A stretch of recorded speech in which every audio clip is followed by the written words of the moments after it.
ಭಗವದ್ಗೀತೆಯ 18ನೇ ಅಧ್ಯಾಯದಲ್ಲಿ ಕೃಷ್ಣ ಅರ್ಜುನನಿಗೆ ಎಲ್ಲ ಉಪದೇಶವನ್ನು ಮುಗಿಸಿ ಕಡೆಯಲ್ಲಿ ವಿಮೃಶ್ಯೇತ ದಶೇಷೇಣ ಯಥೇಚ್ಛಸಿ ತಥಾ ಕುರು ಅಂತ ಹೇಳಿದ. ನೋಡು, ನಾನು ನಿನಗೆ ಏನು ಗೀತೆಯನ್ನು ಉಪದೇಶ ಮಾಡಿದ್ದೇನೆ ಅದನ್ನು ನೀನು ವಿಮರ್ಶೆ ಮಾಡು, ಚಿಂತನೆಯನ್ನು ಮಾಡಿ ಕಡೆಗೆ ನಿನಗೆ ಒಳಗಿನಿಂದ ಯಾವ ರೀತಿ ತೋಚುತ್ತದೋ ಆ ರೀತಿ ಮಾಡು ಅಂತ ತಾನು ಹೇಳಿದ.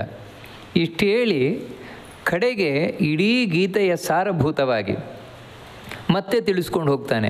ಅಂದರೆ ಒಂದು ಸಲ ತಾನು ವಿಸ್ತಾರವಾಗಿ ತಿಳಿಸಿದ, ಆಮೇಲೆ ಅದರ ಸ್ವಲ್ಪ ಸಂಕ್ಷೇಪ ರೂಪವಾಗಿ ಸಮಾಸೇನೇವ ಮೇ ಶೃಣು ಅಂತೇಳಿ ನಾನು ಇದನ್ನು ಒಂದು ಸಂಕ್ಷೇಪವಾಗಿ ಹೇಳ್ತೇನೆ ಅಂತ ಮತ್ತೆ ಹೇಳಿದ.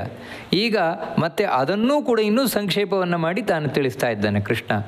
ಯಾಕೆ ಈ ರೀತಿ ತಿಳಿಸ್ತಾನೆ ಅಂತ ಹೇಳಿದರೆ, ಯಾವ ರೀತಿಯಿಂದಲೂ ಭಗವದ್ಗೀತೆ ಅನ್ನುವಂಥದ್ದು ಮರೆಯಲಿಕ್ಕಿರುವ ಶಾಸ್ತ್ರವೇ ಅಲ್ಲ, ಮರೆತು ಹೋಗಲೇಬಾರದು ಇದನ್ನು. ಮತ್ತೇನು ಅಂದರೆ, ಯಾವುದೇ ರೀತಿಯಿಂದಲಾದರೂ ಇದನ್ನು ನಾವು ನೆನಪಿಟ್ಕೊಳ್ಳೇಬೇಕು ಅನ್ನುವ ಕಾರಣದಿಂದಾಗಿ ವಿಸ್ತಾರವಾಗಿ ಹೇಳಿ ಮತ್ತೆ ಅದನ್ನು ಸಂಕ್ಷೇಪ ಮಾಡಿ ಮತ್ತೆ ಅದನ್ನು ಸಂಕ್ಷೇಪ ಮಾಡಿ ಹೇಳ್ತಾ ಇದ್ದಾನೆ. ಅದನ್ನು ಹೇಳುವುದಕ್ಕಿಂತ ಮುಂಚೆ ತಾನು ಏನು ಹೇಳಲಿಕ್ಕಿದ್ದೇನೆ ಅದರ ಬಗ್ಗೆ ಆದರ ಗೌರವ ಮೂಡಬೇಕು ಅರ್ಜುನನಿಗೆ ಅನ್ನುವ ಕಾರಣದಿಂದಾಗಿ, ಅರ್ಜುನನಿಗೆ ಮಾತ್ರ ಅಲ್ಲ ನಮಗೆಲ್ಲರಿಗೂ ಕೂಡ. ಯಾಕಂದರೆ ಅರ್ಜುನನನ್ನು ನೆಪವಾಗಿ ಇಟ್ಕೊಂಡು ಕೃಷ್ಣ ಭಗವದ್ಗೀತೆಯನ್ನು ಎಲ್ರಿಗೂ ಹೇಳಿದ್ದು. ಅದಕ್ಕೋಸ್ಕರ ತಾನು ಹೇಳ್ತಾನೆ, ಸರ್ವಗುಹ್ಯತಮಂ ಭೂಯ ಶೃಣು ಮೇ ಪರಮಂ ವಚಃ ಇಷ್ಟೋಸಿ ಮೇ ದೃಢಮಿತಿ ತಥೋ ವಕ್ಷ್ಯಾಮಿ ತೇ ಹಿತಂ.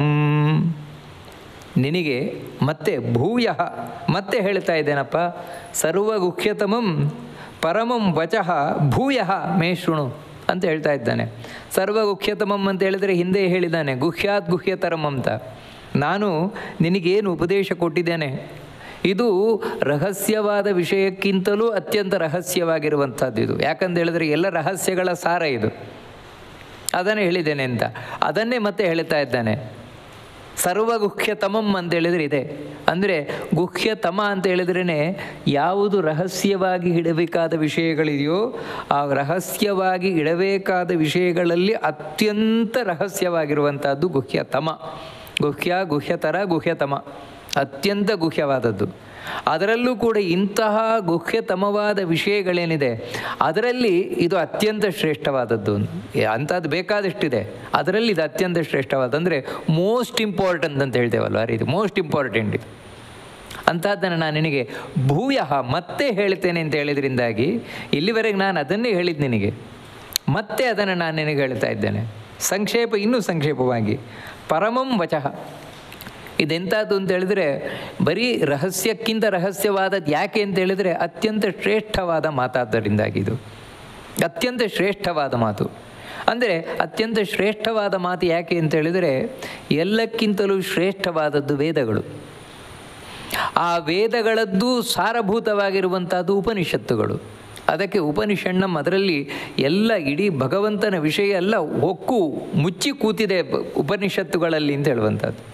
ಅಂತ್ಯ ಎಲ್ಲ ಉಪನಿಷತ್ತುಗಳ ಸಾರ ಭಗವದ್ಗೀತೆ. ಅದಕ್ಕೆ ಗುಹ್ಯಾತ್ ಗುಹ್ಯತರಂ ಅಂತ ಹೇಳ್ತಾ ಇರೋದು. ಅದಕ್ಕೆ ಉಪನಿಷತ್ತುಗಳೇ ಗುಹ್ಯ. ಆ ಎಲ್ಲ ರಹಸ್ಯವಾದ ಉಪನಿಷತ್ತುಗಳ ಸಾರಭೂತವಾದದರಿಂದಾಗಿ ಇದನ್ನೆಷ್ಟು ರಹಸ್ಯ ಇರಲಿಕ್ಕಿಲ್ಲ. ಅಂದರೆ ಇದು ಯಾರಿಗೆ ರಹಸ್ಯಕ್ಕಿಂತ ರಹಸ್ಯವಾದದ್ದು ಅಂತ ಹೇಳಿದ್ರೆ ಸಾಧನೆಯನ್ನು ಮಾಡಬೇಕಾದವನಿಗೆ. ಸಾಧನೆಯನ್ನು ಮಾಡದವನಿಗೆ ಅದು ರಹಸ್ಯವಾದರೂ ಒಂದೇ, ರಹಸ್ಯ ಆಗದೇ ಇದ್ರೂ ಒಂದೇ. ಆದರೆ ಯಾರು ಸಾಧಕ ಇದ್ದಾನೆ ಅವನಿಗೆ ತುಂಬ ಮೋಸ್ಟ್ ಇಂಪಾರ್ಟೆಂಟ್ ಆದ ವಿಷಯ ಇದು. ಅದರಿಂದಾಗಿಯೇ ಇದು ಶ್ರೇಷ್ಠವಾದ ಮಾತು, ಎಲ್ಲದರ ಸಾರಭೂತವಾದದರಿಂದಾಗಿ. ಮತ್ತೇನೆಂದರೆ ಇದನ್ನು ನಾವು ಅನುಸರಿಸಿದರೆ ಖಂಡಿತವಾಗಿ ಅವನು ಭಗವಂತನ ಅನುಗ್ರಹಕ್ಕೆ ಪಾತ್ರನಾಗೇ ಆಗ್ತಾನೆ, ಭಗವಂತನ ಲೋಕಕ್ಕೆ ಹೋಗೇ ಹೋಗ್ತಾನೆ. ಇದರಲ್ಲಿ ಯಾವುದೇ ಸಂಶಯ ಬೇಡ. ಅದಕ್ಕಾಗಿ ಪರಮಂ ವಚಃ ಇದು. ಅಂಥದ್ದನ್ನು ಮೇ ನನ್ನಿಂದಾಗಿ ಶೃಣು ಮತ್ತೆ ಕೇಳು ನೀನು, ಅಂದರೆ ನಾನೇ ಮತ್ತೆ ಹೇಳ್ತೇನೆ ಅಂತ ಹೇಳ್ತಾ ಇದ್ದಾನೆ.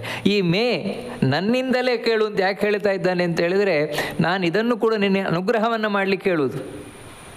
ಯಾಕೆ ಅಂತ ಹೇಳಿದರೆ ಇಲ್ಲಿ ಕೃಷ್ಣ ಈ ಮಾತು ಹೇಳಿದ್ದು ನಮಗೆ ಯಾವಾಗ ಅರ್ಥ ಆಗುತ್ತೆ ಅಂತ ಹೇಳಿದರೆ ಮಹಾಭಾರತದಲ್ಲಿ ಇನ್ನೊಂದು ಘಟನೆಯನ್ನು ನೋಡಿದಾಗ. ನನ್ನಿಂದ ಕೇಳು ಅಂತ ಹೇಳಿದ, ಹಿಂದೆ ನಾನು ಹೇಳಿದ್ದೆ ಅಂತ ಹೇಳಿದ, ಮಯ ನನ್ನಿಂದ ಹೇಳಲ್ಪಡ್ತು ಅಂತ. ಯಾಕಿದನ್ನು ಅಂತ ಹೇಳಿದರೆ ಮುಂದೆ ಯುದ್ಧ ಎಲ್ಲ ಮುಗಿದ ಮೇಲೆ ಏನಿಲ್ಲ ಆರಾಮಾಗಿರ್ತಾನೆ ಅರ್ಜುನ. ಆಗ ಕೃಷ್ಣನ ಹತ್ರ ಕೇಳ್ತಾನೆ, ಕೃಷ್ಣ ನನಗೆ ಅವಾಗ ನೀನು ಗಡಿಬಿಡಿಯಲ್ಲಿ ಭಗವದ್ಗೀತೆಯನ್ನು ಹೇಳಿದೆ ಅಂದರೆ ಅವಾಗ ತುಂಬ ಟೆನ್ಷನಲ್ಲಿದ್ದೆ. ಅದಕ್ಕಾಗಿ ಅವಾಗ ಕೇಳಿದ್ದು ನನಗೆ ಕೇಳಿದ ಹಾಗೆ ಆಗಲಿಲ್ಲ.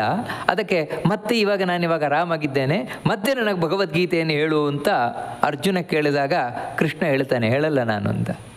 ಯಾಕೆ ಅಂತ ಹೇಳಿದ್ರೆ ಅವಾಗ ನನಗೆ ಹೇಳುವ ಸ್ಫೂರ್ತಿ ಇತ್ತು, ಹೇಳಿದೆ. ಆದರೆ ಇವಾಗ ಆ ಸ್ಫೂರ್ತಿ ಇಲ್ಲ, ಅದಕ್ಕೆ ನಾನು ಹೇಳುವುದಿಲ್ಲ ಅಂತ ಹೇಳ್ತಾನೆ. ಅದಕ್ಕೆ ಸಂಬಂಧಪಟ್ಟ ಕೆಲವು ವಿಷಯ ಹೇಳ್ತೇನೆ ಹೊರತು ನಾನು ಭಗವದ್ಗೀತೆಯನ್ನು ಹೇಳುವುದಿಲ್ಲ ಅಂತ. ಅಂದರೆ ಹೀಗೆ ಭಗವಂತ ಇವತ್ತು ಹೇಳಿದ ಅಂತ ಇನ್ನೊಂದು ಸಲ ಹೇಳೋಲ್ಲ ಅದನ್ನು. ಅದರಿಂದಾಗಿ ಮೇ ಶೃಣು ಅಂತ ಹೇಳ್ತಾ ಇರೋದು, ನನ್ನಿಂದಲೇ ಕೇಳು. ಮುಂದೆ ನೀನು ಕೇಳಬೇಕು ಅಂತ ಹೇಳಿದ್ರೆ ನನ್ನಿಂದಲ್ಲ, ಮತ್ತೇನು ಅಂತ ಹೇಳಿದರೆ ಇನ್ಯಾರು ಬೇರೆ ಗುರುಗಳಿಂದ. ಅಂದರೆ ಅವರೊಳಗೆ ಕೂತು ನಾನು ಹೇಳುತ್ತೇನೆ ಹೊರತು ನಾನೇ ಸಾಕ್ಷಾತ್ತಾಗಿ ಹೇಳುವುದಿಲ್ಲ. ಇವಾಗ ನಾನೇ ನಿನಗೆ ಸಾಕ್ಷಾತ್ತಾಗಿ ಹೇಳ್ತಾ ಇದ್ದೇನೆ ಅಂತ ಹೇಳಿದರೆ ಅಂಥ ಪ್ರಮುಖವಾದದ್ದಿದು. ಅಂದರೆ ಅಂಥ ನಿನ್ನ ಅನುಗ್ರಹ ಆಗಿದೆ ನಿನಗೆ, ನನ್ನ ಅನುಗ್ರಹ ನಿನಗಾಗಿದೆ ಅಂತ ಹೇಳಲಿಕ್ಕೋಸ್ಕರ. ಯಾಕೆ ನಿನಗೆ ನಾನು ಯಾಕೆ ಹೇಳ್ತಾ ಇದ್ದೇನೆ ಅಂತ ಹೇಳಿದ್ರೆ ಅದಕ್ಕೆ ಹೇಳ್ತಾನೆ, ಇಷ್ಟೋ ಸೀಮೆ ನನಗೆ ತುಂಬ ಇಷ್ಟದವನಾಗಿದೆಯಾ ನೀನು, ಅದಕ್ಕಾಗಿ ಇತಿ ದೃಢಂ. ಅಂದರೆ ನೀನು ನನಗೆ ಇಷ್ಟದವನಾಗಿದ್ಯಾ ಅಂತ ಹೇಳುವುದು ಖಂಡಿತ, ಖಾತ್ರಿ. ಇದು ಇತಿ ದೃಢಂ, ಇದು ದೃಢವಾದದ್ದಿದು, ಅದರಲ್ಲಿ ಎರಡು ಮಾತೇ ಇಲ್ಲ. ಅದಕ್ಕಾಗಿಯೇ ನಾನು ನಿನಗೆ ಉಪದೇಶವನ್ನು ಮಾಡಿದೆ. ಅಂದರೆ ನಾನು ನಿನಗೆ ಇಷ್ಟು ಭಗವದ್ಗೀತೆ ಉಪದೇಶವನ್ನು ಮಾಡಿದ್ರಿಂದಲೇ ಅದು ನಿನ್ನೊಬ್ಬನನ್ನು ಇಟ್ಟುಕೊಂಡಿಲ್ಲಿ. ಅಂದರೆ ಮುಂದೆ ಇಡೀ ಭಾವಿ ಜನಾಂಗ ಏನಿದೆ, ಮುಂದೆ ಇಡೀ ಜನಾಂಗಕ್ಕೆ ಸಜ್ಜನರಿಗೆ ಸಿಗಲಿ ಅನ್ನುವಂಥದ್ದು ಒಂದು ವಿಷಯ. ಆದರೆ ಈಗ ರಣರಂಗದಲ್ಲಿ ಕೇವಲ ಅರ್ಜುನನ ಇಟ್ಟುಕೊಂಡು ಹೇಳ್ತಾ ಇರುವುದು ಉದ್ದೇಶ. ಅಂದರೆ ಬೇರೆಯವರು ಕೇಳಿದಾರಲ್ಲಿ, ಮೇಲೆ ಹನುಮಂತ ಕೇಳಿದ್ದಾನೆ ಮುಖ್ಯವಾಗಿ, ಉಳಿದವರು. ಆದರೆ ಮುಖ್ಯವಾಗಿ ಇವಾಗ ಅರ್ಜುನನ ಇಟ್ಟುಕೊಂಡು ಸಂಬೋಧನೆ ಕರೆಯುವುದು ಅರ್ಜುನ ಅಂತಾನೆ. ಈ ರೀತಿ ನಿನಗೋಸ್ಕರ ನಾನು ಹೇಳಿದ್ರಿಂದಲೇ ಸ್ಪಷ್ಟ ಏನು ಅಂತ ಹೇಳಿದರೆ ನೀನು ನನಗೆ ಇಷ್ಟದವನಾಗಿದೆಯಾ ಅಂತ. ಇಷ್ಟದವನಾಗಿದ್ದರಿಂದಲೇ ನಾನು ನಿನಗೆ ಹೇಳಿದ್ದೇನೆ. ತಥೋ ವಕ್ಷ್ಯಾಮಿ ತೇ ಹಿತಂ, ಅದಕ್ಕಾಗಿ ನಿನಗೆ ಹಿತಕರವಾದ ಮಾತನ್ನು ನಾನು ಹೇಳ್ತೇನೆ ಅಂತ ಹೇಳ್ತೇನೆ. ಅಂದರೆ ನಾನಿವಾಗ ಹೇಳ್ತಾ ಇರುವಂಥದ್ದು ನಿನಗೆ ಹಿತಕರವಾದ ಮಾತು. ಅಂದರೆ ಹಿತಕರ ಅಂದ್ರೆ ಇನ್ನೇನಿಲ್ಲ, ನಿನ್ನ ಉದ್ಧಾರಕ್ಕೆ ಕಾರಣವಾಗುವ ಮಾತಿದು ಅಂತ. ಅದೇ ಹಿತಕರ ಅಂದ್ರೆ ಇನ್ನೇನಿಲ್ಲ, ಅದನ್ನು ನಾನು ಹೇಳ್ತೇನೆ. ಯಾಕಂತ ಹೇಳಿದ್ರೆ ನೀನು ನನಗೆ ಇಷ್ಟದವನಾಗಿದೆಯಾ. ಅಂದರೆ ಇಷ್ಟದವನು ಅಂದರೆ ಅರ್ಥ ಏನಂತ ಹೇಳಿದ್ರೆ ನಾನು ನಿನ್ನನ್ನು ನನ್ನ ಭಕ್ತ ಅಂತ ಸ್ವೀಕಾರ ಮಾಡಿದ್ದೇನೆ ಅಂತ. ಇಷ್ಟ ಅಂದರೆ ಅದೇ, ದೇವರಿಗೆ ಇಷ್ಟ ಆಗೋದು ಅಂದರೆ ಅದೇ. ದೇವರು ತನ್ನ ಭಕ್ತ ಅಂತ ನಮ್ಮನ್ನು ಸ್ವೀಕಾರ ಮಾಡಬೇಕು. ಭಕ್ತ ಅಂತ ಸ್ವೀಕಾರ ಮಾಡಿದಾಗ ಏನು ಮಾಡ್ತಾನೆ ಅಂತ ಹೇಳಿದ್ರೆ ನಮಗೆ ಹಿತಕರವಾದ ಮಾರ್ಗವನ್ನು ದೇವರು ತೋರಿಸಿಕೊಡ್ತಾನೆ, ಹಿತಕರವಾದ ಉಪದೇಶವನ್ನು ಮಾಡ್ತಾನೆ. ಅದನ್ನು ಇಲ್ಲಿ ಹೇಳ್ತಾ ಇದ್ದಾನೆ. ಏನದು ಆ ಮಾತೇನು, ಅದನ್ನು ಇಡೀ ಗೀತೆಯ ಸಾರವನ್ನು ಸಂಕ್ಷೇಪವಾಗಿ ಹೇಳ್ತಾನೆ ಕೃಷ್ಣ. ಮನ್ಮನಾ ಭವ ಮದ್ಭಕ್ತೋ ಮದ್ಯಾಜಿ ಮಾಂ ನಮಸ್ಕುರು ಮಾಮೇ ವೈಶ್ಯಸಿ ಸತ್ಯಂತೆ ಪ್ರತಿಜಾನೇ ಪ್ರಿಯೋಸಿ ಮೇ. ಮನ್ಮನಾಭವ ಅಂದರೆ ಇಡೀ ಗೀತೆಯ ಸಾರ. ಗೀತೆಯಲ್ಲಿ ಇಲ್ಲಿವರೆಗೆ ಕೃಷ್ಣ ಹೇಳಿದ್ದಾನೆ, ಅದನ್ನೆಲ್ಲ ಒಟ್ಟುಗೂಡಿಸಿ ಇವಾಗ ಹೇಳ್ತಾನೆ. ನೋಡು, ಜೀವನದಲ್ಲಿ ನನ್ನನ್ನು ಸೇರಬೇಕು ಅಂತ ನೀನಿದ್ರೆ, ದೇವರನ್ನು ಸೇರಬೇಕು ಅಂತ ಹೇಳಿದ್ರೆ ಶಾಶ್ವತವಾಗಿ ನಿರಂತರವಾಗಿ ನಾನು ದೇವರೊಟ್ಟಿಗೆ ಇರಬೇಕು, ನನಗೆ ಈ ಸಂಸಾರ ಬೇಡ ಅಂತಿದ್ರೆ ಮೊದಲು ಮಾಡಬೇಕಾದದ್ದು ಏನಂತ ಹೇಳಿದ್ರೆ ಮನಸ್ಸನ್ನು ನನ್ನಲ್ಲಿಡು. ಅದನ್ನು ಮೊದಲು ಮಾಡಬೇಕಾದ ಕೆಲಸ. ಅಂದರೆ ಮನಸ್ಸಿನ ನಿಗ್ರಹ, ಅದರೊಟ್ಟಿಗೆ ಬಂತು ಎಲ್ಲ ಇಂದ್ರಿಯದ ನಿಗ್ರಹ. ಅಂದರೆ ಇಂದ್ರಿಯ ನಿಗ್ರಹ, ಮನೋನಿಗ್ರಹ ಅದು ಮುಖ್ಯವಾಗಿ ಮಾಡಬೇಕು. ಯಾವ ರೀತಿ ಮನಸ್ಸಿನ ನಿಗ್ರಹ, ಇಂದ್ರಿಯ ನಿಗ್ರಹ ಮಾಡುವುದು ಅಂತ ಹೇಳಿದರೆ ಏನೇನಿಲ್ಲ, ಆ ಮನಸ್ಸನ್ನು ದೇವರ ಕಡೆ ಹರಿಸು, ಎಲ್ಲ ಇಂದ್ರಿಯಗಳನ್ನು ದೇವರ ಕಡೆ ಹರಿಸು, ದೇವರೇ ನಿನಗೆ ಇಷ್ಟವಾಗಲಿ. ಅದೇ ಮನ್ಮನಾಭವ. ಇಲ್ಲಿ ಮನ್ಮನಾಭವ ಅಂತ ಹೇಳುವುದಕ್ಕೆ ಎರಡು ಅರ್ಥ. ಒಂದೇನು ಅಂತ ಹೇಳಿದರೆ ನನ್ನಲ್ಲಿ ಮನಸ್ಸಿಡುವವನಾಗು, ಒಂದರ್ಥ. ಅಂದರೆ ನನ್ನಲ್ಲಿ ಮನಸ್ಸಿಡು ಅಂತ ಹೇಳಿದರೆ ಯಾವಾಗಲೂ ನನ್ನನ್ನು ಯೋಚನೆ ಏನು ಮಾಡ್ತಾ ಇರು. ನನ್ನನ್ನು ಯೋಚನೆ ಮಾಡಲಿಕ್ಕೆ ಯಾವಾಗ ಸಾಧ್ಯವಾಗುತ್ತೆ ಅಂದರೆ ನಾನು ಇಷ್ಟ ಆದಾಗ. ಅದಕ್ಕೆ ನಾವು ನಮ್ಮ ಮನಸ್ಸನ್ನು, ಅಂದರೆ ಯಾರು ದೇವರ ಹತ್ರ ಹೋಗಬೇಕು ಅಂತ ಇಚ್ಛೆ ಪಡ್ತಾನೆ ಅವನು ಪ್ರಾಥಮಿಕವಾಗಿ ಮಾಡಬೇಕಾದದ್ದೇನು ಅಂತ ಹೇಳಿದ್ರೆ ತನ್ನ ಮನಸ್ಸನ್ನು ಟ್ರೈನ್ ಮಾಡಬೇಕು, ಅದಕ್ಕೆ ತರಬೇತಿ ಕೊಡಬೇಕು. ಹೇಗೆ ಅಂತ ಹೇಳಿದ್ರೆ ದೇವರ ಬಳಿ ಹೋಗಲಿಕ್ಕೆ, ದೇವರ ಬಳಿ ಆ ಮನಸ್ಸು ಹೋಗಬೇಕು, ದೇವರನ್ನು ಇಷ್ಟಪಡಬೇಕು. ಆ ರೀತಿ ದೇವರನ್ನು ಇಷ್ಟಪಡುವ ಹಾಗೆ ಆ ಮನಸ್ಸಾಗಬೇಕು.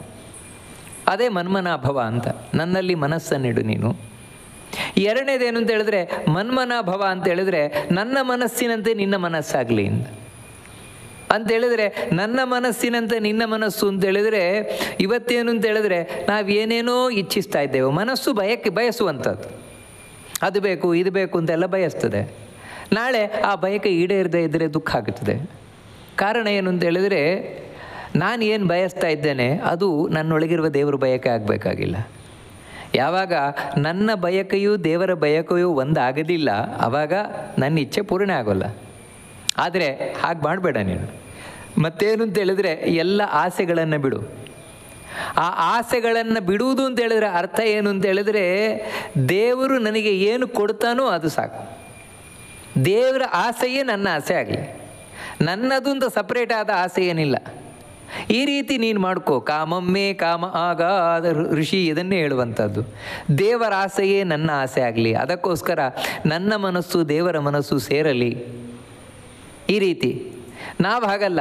ನಾವೇನಂತ ಹೇಳಿದ್ರೆ ನನ್ನ ಆಸೆಯೇ ದೇವರ ಆಸೆ ಆಗಲಿ ಅಂತ ಇಚ್ಛಿಸ್ತಾ ಇದ್ದೇವೆ ನಾವು. ಇದೇ ನಮಗೆ ದುಃಖಕ್ಕೆ ಕಾರಣ. ಆದರೆ ಇಲ್ಲಿ ಕೃಷ್ಣ ಹೇಳ್ತಾ ಇರುವುದು ದೇವರ ಆಸೆಯೇ ನನ್ನ ಆಸೆ ಆಗಲಿ ಅಂತ ಮಾಡ್ಕೋ. ಆವಾಗ ನೀನು ಯಾವುದೇ ಆಸೆ ಪಡಲಿಕ್ಕೆ ಹೋಗಬೇಡ. ಇಲ್ಲಿ ಏನು ಸಿಗ್ತಾ ಇದೆ ಅದು ದೇವರು ಕೊಟ್ಟದ್ದು, ದೇವರು ಇಚ್ಛಿಸ್ತಾ ಇದ್ದಾನೆ, ಆ ರೀತಿ ನಡೀತಾ ಇದೆ ಅಂತ ಹೇಳಿ ಹ್ಯಾಂಗೆ ಬರೆದಿತ್ತು ಪ್ರಾಚೀನದಲ್ಲಿ ಹಾಗೆ ಇರಬೇಕು ಸಂಸಾರದಲ್ಲಿ ಅಂತ ಹೇಳುವ ರೀತಿಯಿಂದಾಗಿ ನೀನು ಆಸೆಯನ್ನು ಬಿಟ್ಟು ಇಲ್ಲಿ ಬದುಕು. ಅದೇ ಮನ್ಮನಾಭವ ಅಂತ. ಅಂದರೆ ಮನ್ಮನಾಭವ ಅಂತ ಹೇಳಿದ್ರೆ ಮನಸ್ಸನ್ನು ಗೆಲ್ಲು, ಇಂದ್ರಿಯಗಳನ್ನು ಗೆಲ್ಲು, ಅದಕ್ಕಾಗಿ ಎಲ್ಲ ಆಸೆಯನ್ನು ಬಿಡು. ಆ ಆಸೆಯನ್ನು ಬಿಡುವ ಬಗೆಯನ್ನು ಹೇಳಿದ, ಮನಸ್ಸನ್ನು ಗೆಲ್ಲುವ ಬಗೆ ಹೇಳಿದ, ಅದೇ ಮನ್ಮನಾಭವ ಅಂತ. ಯಾವಾಗ ನಿನ್ನ ಮನಸ್ಸನ್ನು ನನ್ನ ಕಡೆ ಹರಿಸಿದ್ಯಾ, ನಾನು ಇಷ್ಟ ಆದೆ ಮನಸ್ಸಿಗೆ ದೇವರು ಇಷ್ಟ ಆದ, ಬೇಕು ಬೇಕು ಅಂತ, ಆಗಲೇ ಮದ್ಭಕ್ತೋ ಭವ, ನನ್ನ ಭಕ್ತನಾಗು. ಇದು ಎರಡನೆಯದ್ದು, ನನ್ನ ಭಕ್ತನಾಗು. ಅಂದರೆ ಭಕ್ತಿ ಅಂತ ಹೇಳಿದ್ರೇನು? ಭಗವಂತನಲ್ಲಿ ನಾವು ಮಾಡುವ ಬಿಡಲಾರದ ನಂಟದು. ಮಹಾತ್ಮ ಜ್ಞಾನಪೂರ್ವಸ್ತು ಸುದೃಢ ಸರ್ವತೋಧಿಕ ಸ್ನೇಹ. ಇದನ್ನೇ ಹಿಂದೆ ಜ್ಞಾನಯೋಗ ಭಕ್ತಿಯೋಗ ಎಲ್ಲ ವಿವರಿಸಿದ್ದಾನೆ. ಅಂದರೆ ಯಾವಾಗ ದೇವರು ಅವನಿಗೆ ಬೇಕು ಬೇಕು ಅಂತ ಕಾಣಿಸ್ತು, ಮುಂದಿನ ಸ್ಟೆಪ್ಪೇ ದೇವರ ಬಗ್ಗೆ ತಿಳ್ಕೊಳ್ಳೋದು. ದೇವ್ರ ಬಗ್ಗೆ ತಿಳ್ಕೊಳ್ಳಿಕ್ಕೆ ಹೋಗೇ ಹೋಗ್ತಾನೆ. ಹೋಗಲಿಲ್ಲ ಅಂತ ಹೇಳಿದ್ರೆ ಮನಸ್ಸು ದೇವ್ರ ಕಡೆ ಹೋಗಲಿಲ್ಲ ಅಂತಲೇ ಅರ್ಥ. ದೇವ್ರ ಕಡೆ ಹೋಗಿಲ್ಲ ಮನಸ್ಸು. ಹಾಗಿದ್ರೂ ಏನೋ ದೇವ್ರ ಬಗ್ಗೆ ಮಾಡ್ತಾ ಇದ್ದಾನೆ ಅಂತ ಹೇಳಿದ್ರೆ ನಾನು ಕಾಟಾಚಾರಕ್ಕೆ ಮಾಡ್ತಾ ಇದ್ದಾನೆ ಅಥವಾ ಜಗತ್ತಿಗೆ ತೋರಿಸಿಕೊಳ್ಳಿಕ್ಕೆ ಮಾಡ್ತಾ ಇದ್ದಾನೆ ಅಷ್ಟೇ. ಆದರೆ ನಿಜವಾಗಿಯೂ ಕೂಡ ಅವನು ದೇವರ ಬಗ್ಗೆ ಮನಸ್ಸಿಟ್ಟಿದ್ದಾನೆ ಅಂತ ಹೇಳಿದ್ರೆ ಮುಂದಿನ ಸ್ಟೆಪ್ಪೇ ದೇವರ ಬಗ್ಗೆ ತಿಳ್ಕೊಳ್ಳೋದು. ಶ್ರವಣ ಮನನ ನಿಧಿಧ್ಯಾಸನ ಕೇಳ್ತಾನೆ, ಕೇಳಿ ಬಿಡುವುದಿಲ್ಲ. ಮತ್ತೇನೆಂದರೆ ಅದನ್ನು ಒಳಗಿನಿಂದ ಮನನ ಮಾಡ್ತಾನೆ, ಅದರ ಬಗ್ಗೆ ಚಿಂತನೆ ಮಾಡ್ತಾನೆ. ಹಾಗಲ್ವಾ ಹೀಗಲ್ವಾ ಅಂದರೆ ಕೇಳುವುದೇನು? ದೇವರ ಬಗ್ಗೆ ಕೇಳುವುದು ಅಂತ ಹೇಳಿದರೆ ಏನು? ದೇವರ ಮಹಿಮೆ, ದೇವರು ಎಷ್ಟು ದೊಡ್ಡವನಿದ್ದಾನೆ, ದೇವರು ಎಷ್ಟು ಒಳ್ಳೆಯವನಿದ್ದಾನೆ, ದೇವರು ಎಂತಹ ಶಕ್ತಿಶಾಲಿ ಇದ್ದಾನೆ, ಏನೆಲ್ಲ ಕರುಣಾಳಿ, ಈ ರೀತಿ ಆ ಭಗವಂತನ ಗುಣಗಳನ್ನು, ಆ ಭಗವಂತನ ಮಹಿಮೆಗಳನ್ನು ಇದನ್ನು ಕೇಳುವುದೇ ದೇವರ ಬಗ್ಗೆ ಕೇಳುವುದು ಅಂತ. ಅದನ್ನು ಕೇಳ್ತಾನೆ. ಮನಸ್ಸಿದ್ದಾಗ ಮನಸ್ಸು ಅದೇ ಮಾಡುವಂಥದ್ದು. ಮುಂದಿನದ್ದು ಬೇಕು ಬೇಕು ಅಂತ ಹೇಳಿದಾಗ ಕೇಳಿ ಏನಾಯಿತು? ಕೇಳ್ತಾ ಚಿಂತನೆಯನ್ನು ಮಾಡ್ತಾ ದೇವರಲ್ಲಿ ಇವನಿಗೊಂದು ಸಂಬಂಧ ಬೆಳೀತು. ಅದು ಎಂಥ ಸಂಬಂಧ ಅಂತ ಹೇಳಿದ್ರೆ ಬಿಡಲಾರದ ಸಂಬಂಧ. ಅದನ್ನೇ ಸ್ನೇಹ ಸರ್ವತೋಧಿಕ ಅಂತ. ದೇವರಲ್ಲಿ ನಮಗೆ ಉಂಟಾಗುವಂತಹ ಬಿಡಲಾರದ ಒಂದು ಹೆಚ್ಚಾದ ಸ್ನೇಹ. ಎಲ್ಲಿವರೆಗೆ ಅಂದರೆ ಬಿಟ್ಟಿರಲಿಕ್ಕೆ ಆಗೋಲ್ಲ ದೇವರನ್ನು ಅಂತ. ಇದು ಭಕ್ತಿ. ಇಂಥ ಭಕ್ತಿ ಮಾಡು ನೀನು ಅಂತ. ಅದಕ್ಕೆ ಮದ್ಭಕ್ತ ಭವ, ನನ್ನ ಭಕ್ತಿಯನ್ನು ಮಾಡು ನೀನು. ಇಲ್ಲಿ ಮದ್ಭಕ್ತ ಭವ ಅಂತ ಹೇಳಿದ್ರಿಂದಲೇ ಮನ್ಮನಾ ಭವ ಅಂತ ಹೇಳಿದಾಗ ಆಯ್ತಲ್ವ, ಮತ್ತೆ ಯಾಕೆ ಹೇಳಬೇಕು ಅಂತ ಹೇಳಿದರೆ ಬರೀ ಮದ್ಭಕ್ತ ಭವ ಅಂತ ಅಷ್ಟೇ ಹೇಳಿದರೆ ಭಕ್ತರಲ್ಲಿಯೂ ಕೂಡ ಅನೇಕ ಮಂದಿ ಇದ್ದಾರೆ. ಕೆಲವರು ಭಗವಂತನಲ್ಲಿ ಭಕ್ತಿ ಮಾಡುವವರು ಯಾಕೆ ಅಂತ ಹೇಳಿದರೆ ದೇವರಿಂದ ಏನೂ ಸಿಗತ್ತೆ ಅಂತ. ಅಂದರೆ ಸಕಾಮ ಭಕ್ತರು ಅವರು ದೇವರು ಕೃಷ್ಣ ನಮಗೇನೋ ಕೊಡ್ತಾನಪ್ಪ, ಅದಕ್ಕೆ ದೇವರನ್ನು ಪೂಜೆ ಮಾಡುವುದು, ಈ ರೀತಿ ಭಕ್ತಿ ಮಾಡುವವರಿದ್ದಾರೆ. ಅಂಥವರಲ್ಲ, ಅಂಥ ಭಕ್ತಿಯೆಲ್ಲ ಹೇಳ್ತಾ ಇರೋದಿಲ್ಲಿ. ಮತ್ತು ನಿಷ್ಕಾಮವಾದ ಭಕ್ತಿ, ದೇವರೇ ಬೇಕು ಅಂತ ಮಾಡುವಂತಹ ಭಕ್ತಿ. ಆ ರೀತಿ ದೇವರೇ ಬೇಕು ಅಂತ ನಾವು ಭಕ್ತಿ ಮಾಡಬೇಕು ಅಂತ ಹೇಳಿದ್ರೆ ಮೊದಲು ಮನಸ್ಸು ಬೇಕು. ಅದಕ್ಕೋಸ್ಕರ ಮನ್ಮನಾ ಭವ ಅಂತ ಮೊದಲು ಹೇಳ್ತಾ ಇರುವಂಥದ್ದು. ಅಲ್ಲಿ ಮನ್ಮನಾ ಭವ ಅಂತೇಳಿ ದೇವರಲ್ಲಿ ಮನಸ್ಸು ನಿಲ್ಲಿಸುವುದು ಅಂತ ಹೇಳಿದ್ರೆ ಭಕ್ತಿ ಬಂದೇ ಬರ್ತದಲ್ಲ. ಮತ್ತು ಮದ್ಭಕ್ತ ಭವ ಅಂತ ಯಾಕೆ ಹೇಳಬೇಕು ಅಂತ ಹೇಳಿದ್ರೆ ಮನಸ್ಸನ್ನು ನಿಲ್ಲಿಸಲಿಕ್ಕೆ ಭಕ್ತಿ ಬೇಕು ಅಂತಲೂ ಇಲ್ಲ, ದ್ವೇಷದಿಂದಲೂ ನಿಲ್ಲಿಸ್ಲಿಕ್ಕಾಗತ್ತೆ. ಕಂಸನು ಕೂಡ ದೇವರನ್ನೇ ಯಾವಾಗಲೂ ಯೋಚನೆ ಮಾಡ್ತಾ ಇದ್ದಂತೆ. ಯಾಕಂತ ಹೇಳಿದ್ರೆ ಯಾವಾಗ ಅಶರೀರವಾಣಿ ಆಯಿತು, ನಿನ್ನನ್ನು ಕೊಲ್ಲುವಂತಹ ಕೂಸು ಇವರ 8ನೇ ಮಗುವಾಗಿ ಬರಲಿಕ್ಕಿದೆ ಅಂತ, ಅದು ಯಾರದು ನಾರಾಯಣ ಅಂತ ಗೊತ್ತಾಯಿತು. ಆಮೇಲಿಂದ ಕೂತಾಗ ನಿಂತಾಗ ಮಲಗಿದಾಗ ಎಲ್ಲವನಿಗೆ ಅದೇ ಧ್ಯಾನ, ನಾರಾಯಣನದ್ದೇ ಧ್ಯಾನ ಕಂಸನಿಗೆ. ಅದರಿಂದಾಗಿ ಅವನನ್ನು ಭಕ್ತ ಅಂತ ಕರಿಬೋದಾ? ಇಲ್ಲ. ಯಾಕಂದರೆ ಅವನು ಭಕ್ತಿಯಿಂದ ಮನಸ್ಸಿಟ್ಟದ್ದಲ್ಲ, ದ್ವೇಷದಿಂದ ಮನಸ್ಸಿಟ್ಟದ್ದು. ಅಲ್ಲಿ ಭಗವಂತನಲ್ಲಿ ಸ್ನೇಹ ಇರಲಿಲ್ಲ, ದ್ವೇಷ ಇತ್ತು. ಅದಕ್ಕಾಗಿ ಅವನು ಭಕ್ತನಾಗಲಿಲ್ಲ. ಮನಸ್ಸಿತ್ತು, ಆದರೆ ಆ ಮನಸ್ಸು ದೇವರಲ್ಲಿ ನಿಂತರೆ ನಿಜವಾಗಿ ಏನಾಗಬೇಕು ಅದಾಗದೆ ರಿವರ್ಸ್ ಆಯ್ತಲ್ಲಿ. ಅದಕ್ಕೆ ಮದ್ಭಕ್ತ ಭವ ಅಂತ ಹೇಳಿದ್ದು. ನನ್ನಲ್ಲಿ ಮನಸ್ಸನ್ನಿಟ್ಟ ಮುಂದುವರಿಕೆಯ ಭಾಗ ಏನು ಅಂದರೆ ಮದ್ಭಕ್ತ, ನನ್ನ ಭಕ್ತನಾಗುವಂಥದ್ದು. ಇದು ಭಗವದ್ಗೀತೆಯಲ್ಲಿ ಕೃಷ್ಣ ಹಿಂದೆ ವಿವರಿಸಿದ್ದು. ಆವಾಗ ನೀನು ಮೇಲಕ್ಕೆ ಹೋಗಿದ್ಯಾ. ಆಮೇಲೆ ಏನು ಮಾಡ್ತೀಯಾ? ನಿನ್ನಲ್ಲಿ ಭಕ್ತಿ ಬಂತು ಅಂತ ಯಾವಾಗ ಗೊತ್ತಾಗತ್ತೆ? ಅದೇ ಮಧ್ಯಾಜಿ. ನನ್ನನ್ನು ಕುರಿತು ನೀನು ಯಾವತ್ತು ಆರಾಧನೆಯನ್ನು ಮಾಡು, ನನ್ನ ಆರಾಧನೆಯನ್ನು ಮಾಡು. ಇದನ್ನು ಕೂಡ ಹಿಂದೆ ಕೃಷ್ಣ ತಿಳಿಸಿದ್ದಾನೆ. ನಾನಾ ವಿಧವಾದಂತಹ ಯಜ್ಞಗಳನ್ನು, ಅಂದರೆ ಯಜ್ಞ ಅಂದರೆ ಭಗವದ್ ಆರಾಧನೆ, ನಾನಾ ವಿಧವಾದ ಆರಾಧನೆ, ಅದನ್ನು ಮಾಡು. ಅಂದರೆ ಮಾಡು ಅಂದರೆ ಮಾಡ್ತೀಯ ನೀನು. ನನ್ನ ಭಕ್ತನಾದ ಮೇಲೆ ನೀನು ಮಾಡೇ ಮಾಡ್ತೀಯ. ಮಧ್ಯಾಜಿ, ನನ್ನನ್ನೇ ಕುರಿತು ಯಾಗವನ್ನು ಮಾಡು, ನನ್ನನ್ನೇ ಕುರಿತು ಆರಾಧನೆಯನ್ನು ಮಾಡು. ಅಂದರೆ ಅವನು ಏನು ಮಾಡ್ತಾನೆ ಎಲ್ಲವೂ ಕೂಡ ಭಗವಂತ ಪೂಜೆ ಆಗಿರ್ತದೆ. ಯಾಕಂದರೆ ನಾವು ಯಾವುದೇ ಒಂದು ಪೂಜೆ ಅಂತ ಆಗಬೇಕಾದ್ರಲ್ಲಿ ಭಗವದ್ ಭಕ್ತಿ ಬೇಕು. ಭಕ್ತಿ ಇದ್ದಾಗ ಮಾಡುವುದೆಲ್ಲವೂ ಪೂಜೆ. ಭಕ್ತಿ ಇಲ್ಲದಾಗ ಪೂಜೆಯೂ ಕೂಡ ಆಡಂಬರ ಆಗ್ತದೆ ಅಷ್ಟೆ. ಅದರಿಂದಾಗಿ ಮಧ್ಯಾಜಿ, ನನ್ನನ್ನು ಕುರಿತು ಆರಾಧನೆ ಮಾಡು ಅಂತ ಹೇಳಿದರೆ, ಒಂದನೆಯದ್ದೇನು ಅಂತ ಹೇಳಿದರೆ ಯಾವುದು ಭಗವಂತನ ಆರಾಧನೆಯಾಗಿದೆಯೋ ಅದನ್ನೇ ಮಾಡು. ಭಗವಂತನ ಆರಾಧನೆಯನ್ನು ಬಿಟ್ಟು ಉಳಿದದನ್ನು ಮಾಡಲಿಕ್ಕೆ ಹೋಗಬೇಡ. ಎರಡು ರೀತಿ. ಯಾವಾಗ ಅವನ ಮನಸ್ಸು ಭಕ್ತಿಯಿಂದ ಪರಿಪಕ್ವ ಆಯಿತು, ಭಕ್ತಿಯಿಂದ ಪರಿಪಕ್ವ ಆದಾಗ ಅವನು ಮಾಡುವುದೆಲ್ಲವೂ ಭಗವಂತನ ಆರಾಧನೆ ಆಗ್ತದೆ.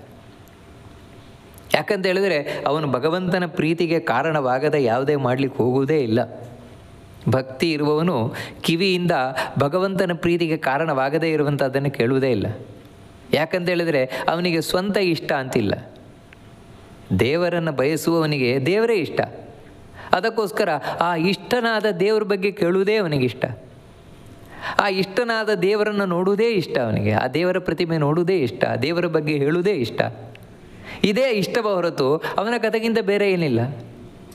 ಆದರೆ ಇವಾಗ ನಮ್ಮ ಪರಿಸ್ಥಿತಿ ಏನಂದರೆ ನಮಗೆ ನಾವೇ ಇಷ್ಟ, ದೇವರಲ್ಲ. ಆತ್ಮನಸ್ತು ಕಾಮಾಯ ಸರ್ವಂ ಪ್ರಿಯೋ ಭವತಿ ಇಂದ ಉಪನಿಷತ್ತು ಹೇಳಿದಾಗೆ, ಈ ಜಗತ್ತಿನಲ್ಲಿ ನಮಗೆ ಅವರಿಷ್ಟ ಇವರಿಷ್ಟ ಅಂತ ಹೇಳ್ತೇವಲ್ವ, ವಾಸ್ತವಿಕವಾಗಿ ಇವರಿಷ್ಟ ಅಲ್ಲ, ಮತ್ತು ನನಗೆ ನಾನೇ ಇಷ್ಟ, ಮತ್ತು ನನಗೆ ಅವರು ಅನುಕೂಲವಾಗಿದ್ದಾರೆ ಅಂತ ಅವರಿಷ್ಟ ಅಷ್ಟೇ ನನಗೆ. ಅದರಿಂದಾಗಿ ಪ್ರತಿಯೊಬ್ಬರು ಕೂಡ ಇವಾಗ ಹೆಂಡತಿ ಮಕ್ಕಳು ಆಸ್ತಿ ಪಾಸ್ತಿ ದೇಹ ಎಲ್ಲವೂ ನಮಗೆ ಯಾಕೆ ಇಷ್ಟ ಆಗುತ್ತೆ ಅಂತ ಹೇಳಿದ್ರೆ, ಇವೆಲ್ಲವೂ ಕೂಡ ನನಗೆ ಅನುಕೂಲಕರವಾಗಿದೆ ಅಂತ. ಯಾಕಂತ ಹೇಳಿದರೆ ಒಂದೊಮ್ಮೆ ಇವುಗಳ ಅನುಕೂಲಕರವಾಗದಿಲ್ಲದಿದ್ದರೆ ನನಗೆ ಇಷ್ಟ ಆಗೋಲ್ಲ. ನಾಳೆ ಎಲ್ಲಿವರೆಗೆ ಈ ದೇಹವೇ ಇವತ್ತು ನನಗೆ ಅನುಕೂಲಕರವಾಗಿದೆ, ಅದಕ್ಕೆ ಇಷ್ಟ ಅಷ್ಟೇ. ನಾಳೆ ಈ ದೇಹವೇ ನನಗೆ ತುಂಬ ತೊಂದರೆ ಕೊಡ್ತಾ ಇದೆ ಅಂತ ಹೇಳಿದರೆ, ಇನ್ನಿಲ್ಲದ ನೋವು ಈ ದೇಹದಲ್ಲಿ ನನಗೆ ಉಂಟಾಗ್ತಾ ಇದೆ ಅಂತ ಹೇಳಿದರೆ, ಆವಾಗ ಅವನೇ ಬಯಸ್ತಾನೆ, ಅಯ್ಯೋ ಈ ದೇಹದಿಂದ ಒಂದು ಬಿಡುಗಡೆ ಸಿಕ್ಕಿದ್ರೆ ಸಾಕು, ಈ ನೋವಿನಿಂದ ಬಿಡುಗಡೆ ಸಿಕ್ಕಿದ್ರೆ ಸಾಕು.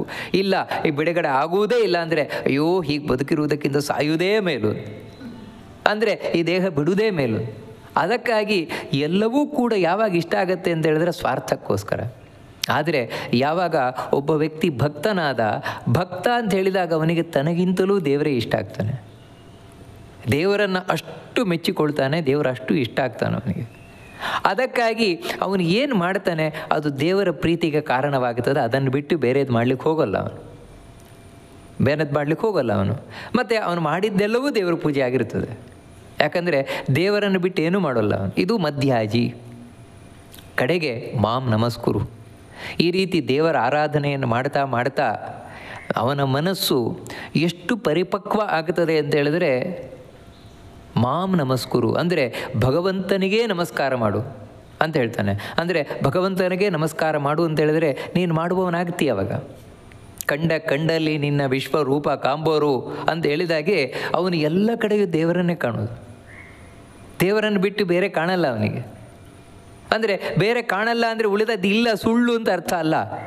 ಮತ್ತೇನು ಅಂತ ಹೇಳಿದರೆ, ಈಗ ಆ ವ್ಯಕ್ತಿ ಕಾಣ್ತಾನೆ, ಆವಾಗ ಆ ವ್ಯಕ್ತಿಯೊಳಗೆ ದೇವರು ಕಾಣಿಸ್ತದೆ ಅವನಿಗೆ. ವ್ಯಕ್ತಿ ಇದ್ದಾನೆ, ವ್ಯಕ್ತಿ ಇರುವುದು ಸುಳ್ಳಲ್ಲ, ಆದರೆ ವ್ಯಕ್ತಿಯೊಳಗೆ ದೇವರು ಮುಖ್ಯ. ಆ ದೇವರೇ ನನಗೆ ಕೊಡ್ತಾ ಇರೋದು. ಈ ವಸ್ತು ಮುಖ್ಯ ಅಲ್ಲ, ವಸ್ತುವಿನೊಳಗೆ ದೇವರು. ಯಾವ ರೀತಿ ಅಂತ ಹೇಳಿದರೆ, ಇದು ಮಧ್ವಾಚಾರ್ಯರ ಕಥೆಯಲ್ಲಿ ಬರ್ತದೆ. ಮಧ್ವಾಚಾರ್ಯರು ಸಣ್ಣಲ್ಲಿ ವಾಸುದೇವನಾಗಿದ್ದಾಗ ತಾನು ಸನ್ಯಾಸ ಸ್ವೀಕಾರ ಮಾಡಬೇಕು ಅಂತ ತೀರ್ಮಾನ ಮಾಡಿದರು.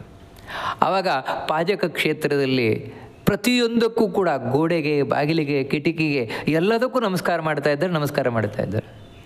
ಮನೆಯಲ್ಲಿರುವವ್ರಿಗೆ ಆಶ್ಚರ್ಯ, ಯಾಕಪ್ಪ ನಮಸ್ಕಾರ ಮಾಡ್ತಾ ಇದ್ಯಾ?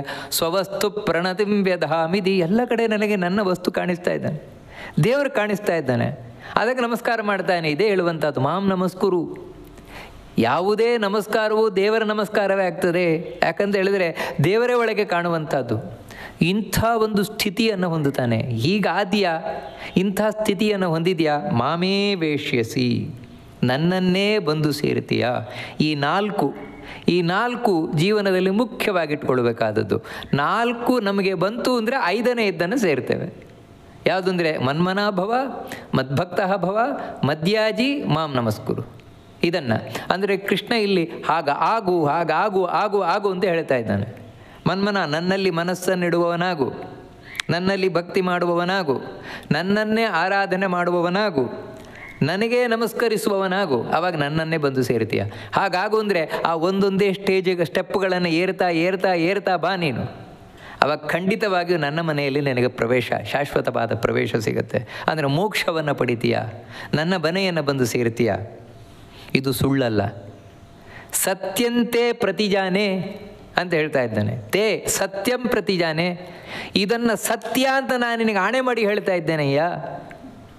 ಅಂದರೆ ಕೃಷ್ಣ ಹೇಳ್ತಾ ಇರುವ ಮಾತು ಅಂದರೆ ಬರೀ ಅರ್ಜುನನಿಗಲ್ಲ, ಅರ್ಜುನನನ್ನು ನೆನಪವಾಗಿ ಇಟ್ಕೊಂಡು ಇಡೀ ಜಗತ್ತಿಗೆ ಹೇಳ್ತಾ ಇರುವ ಮಾತು ಏನಂದರೆ, ನಿಮಗೆ ಮೋಕ್ಷಕ್ಕೆ ಬರಬೇಕು ಅಂತ ಹೇಳಿದರೆ, ಸಾವಿಲ್ಲದ ಸ್ಥಿತಿ, ಆನಂದದ ಸ್ಥಿತಿಯನ್ನು ನೀವು ಹೊಂದಬೇಕು ಅಂತ ಹೇಳಿದರೆ ಇದನ್ನು ಮಾಡಿ. ಅಂದರೆ ಕೃಷ್ಣನನ್ನೇ ಆರಾಧನೆ ಮಾಡಬೇಕು, ಸರ್ವೋತ್ತಮ ಅಂತ ಹೇಳಿದಾಗ ಆಯಿತು.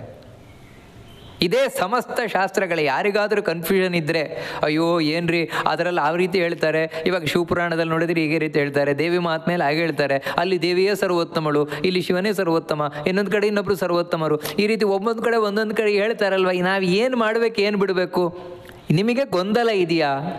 ಎಲ್ಲ ಗೊಂದಲಗಳ ಪರಿಹಾರ ಇಲ್ಲಿ ಕೃಷ್ಣ ಮಾಡ್ತಾ ಇದ್ದಾನೆ, ತಾನು ಆಣೆ ಮಾಡುವ ಮೂಲಕ. ಸತ್ಯಂತೆ ಪ್ರತಿಜಾನೆ, ನೋಡಯ್ಯ ನಿನಗೆ ಆಣೆ ಮಾಡಿ ಹೇಳ್ತಾ ಇದ್ದಾನೆ, ಇದು ಸತ್ಯವಾದ ಮಾತು ಅಂತ. ಇದರಲ್ಲಿ ನಿನಗೆ ಯಾವುದೇ ಸಂಶಯವೇ ಬೇಡ. ನಾನು ನಿನಗೆ ಯಾಕೆ ಇಷ್ಟು ಆಣೆ ಮಾಡಿ ಹೇಳ್ತಾ ಇದ್ದೇನೆ ಗೊತ್ತಟ್ಟ? ಪ್ರಿಯೋಸಿಮೆ, ನನಗೆ ಎಷ್ಟಂದ್ರೂ ನೀನು ತುಂಬ ಪ್ರಿಯವಾದವನಲ್ವಾ, ಅದಕ್ಕೆ ನಿನಗೆ ಈ ರೀತಿ ಆಣೆ ಮಾಡಿ ಹೇಳ್ತಾ ಇದ್ದೇನೆ. ಅಂದರೆ ಪ್ರಿಯವಾಗಿದೆಯಾ ಅಂತ ಹೇಳ್ತಾ ಇದ್ದೇನೆ. ಇಲ್ಲದೇ ಇಷ್ಟು ನಾನು ರಿಸ್ಕು ತಗೊಂಡು ಹೇಳ್ತಾ ಇರಲಿಲ್ಲ, ಆಣೆ ಭಾಷೆ ಮಾಡಿ ನಿನಗೆ ಹೇಳ್ತಾ ಇರಲಿಲ್ಲ. ತುಂಬ ಬೇಕಾದವನು ನೀನು, ಅದಕ್ಕೆ ನಿನ್ನ ಬಳಿ ನಾನು ಯಾವತ್ತೂ ಸುಳ್ಳು ಹೇಳುವುದಿಲ್ಲ. ಯಾವತ್ತೂ ನಮಗೆ ಬೇಕಾದವರ ಹತ್ರ ನಾವು ಸುಳ್ಳು ಹೇಳುವುದೇ ಇಲ್ಲ ತಾನೆ. ಅದನ್ನು ಹೇಳಲಿಕ್ಕೆ ಕೃಷ್ಣ ಹೇಳ್ತಾ ಇರೋದು. ನೀನು ನನಗೆ ತುಂಬ ಬೇಕಾದವನು, ಅದಕ್ಕೆ ನಿನ್ನ ಹತ್ರ ನಾನು ಸುಳ್ಳು ಹೇಳಲ್ಲ, ಅದಕ್ಕೆ ಸತ್ಯ ಹೇಳ್ತಾ ಇದ್ದೇನೆ, ಇದೇ ನಿಜವಾದ ಸತ್ಯ ಅಂತ ಹೇಳಿದರೆ, ಇನ್ನೂ ನೀನು ಯಾವ್ಯಾವುದೋ ಶಾಸ್ತ್ರಗಳನ್ನು ಓದಿ ತಲೆ ಕೆಡಿಸ್ಕೊಳ್ಬೇಡ, ಏನೇನೋ ಮಾಡಿ ತಲೆ ಕೆಡಿಸ್ಕೊಳ್ಬೇಡ. ಮತ್ತೇನು ಅಂದರೆ, ಇದು ನೀನು ಗಟ್ಟಿಯಾದ ಮಾರ್ಗದಲ್ಲಿ ನಿಂತ್ಕೊಳ್ಳಿಕ್ಕೆ ನಾನು ಹೇಳ್ತಾ ಇರೋದು. ಇದೇ ನಿನ್ನ ಉದ್ಧಾರಕ್ಕೆ ಕಾರಣವಾದ ಮಾರ್ಗ. ಏನು ಅಂತ ಹೇಳಿದರೆ, ನನ್ನನ್ನೇ ಆರಾಧನೆ, ಕೃಷ್ಣನನ್ನೇ ಆರಾಧನೆ ಮಾಡು. ಕನ್ಫ್ಯೂಷನ್ನೇ ಇಲ್ಲ ಇಲ್ಲಿ. ಹಿಂದೆ ಈಶ್ವರ ಸರ್ವಭೂತಾನಾಂ, ಈಶ್ವರ ನಾನೇ ಸ್ಪಷ್ಟ ಹೇಳ್ತಾ ಇದ್ದಾನೆ, ನಾನೇ ಅಂದರೆ ಶಿವ ಅಲ್ವಾ. ಈಶ್ವರ ಅಂದರೆ ಶಿವ ಅಲ್ವಾ. ಅನೇಕ ಮಂದಿಗೆ ಶಿವನಿಗೂ ಈಶ್ವರ ಅಂತ ಹೆಸರಿದೆ, ಆದರೆ ನಿಜವಾದ ಈಶ್ವರ ಅಂತ ಹೆಸರಿರುವುದು ವಿಷ್ಣುವಿಗೆ. ಈಶ್ವರೋ ವಿಕ್ರಮೇ ಧನ್ಯವಿಂದ ವಿಷ್ಣು ಸಹಸ್ರನಾಮದಲ್ಲಿ ಹೇಳ್ತಾರಲ್ವ. ಅದಕ್ಕಾಗಿ ನನ್ನನ್ನೇ ಆರಾಧನೆ ಮಾಡಿ ಅಂತ.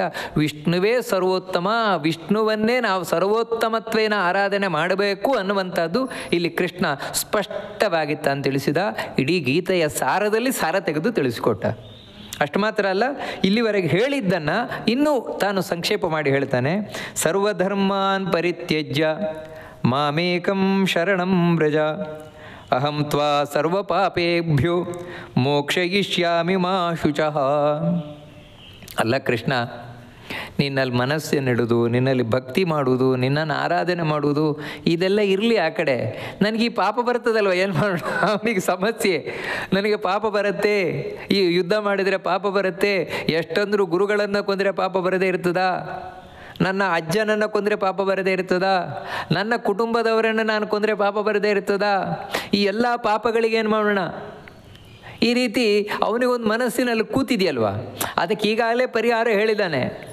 ಆದರೆ ಇನ್ನೂ ಒಳಗೆ ಏನಾದರೂ ಒಂಚೂರು ಕೂತಿದ್ರೆ ಅದಕ್ಕೋಸ್ಕರ ಇವಾಗ ಸ್ಪಷ್ಟ ಕೃಷ್ಣ ತಿಳಿಸ್ಕೊಂಡು ಹೋಗ್ತಾ ಇದ್ದಾನೆ. ಸರ್ವಧರ್ಮಾನ್ ಪರಿತ್ಯಜ್ಯ ಮಾಂ ಏಕಂ ಶರಣಂ ವ್ರಜ. ನೋಡು ಅರ್ಜುನ, ನೀನು ನಿನ್ನ ಬದುಕಿನಲ್ಲಿ ಪಾಪ ಬರಬಾರದು. ನನಗೆ ಎಲ್ಲ ಪಾಪಗಳು ಪರಿಹಾರ ಆಗಬೇಕು.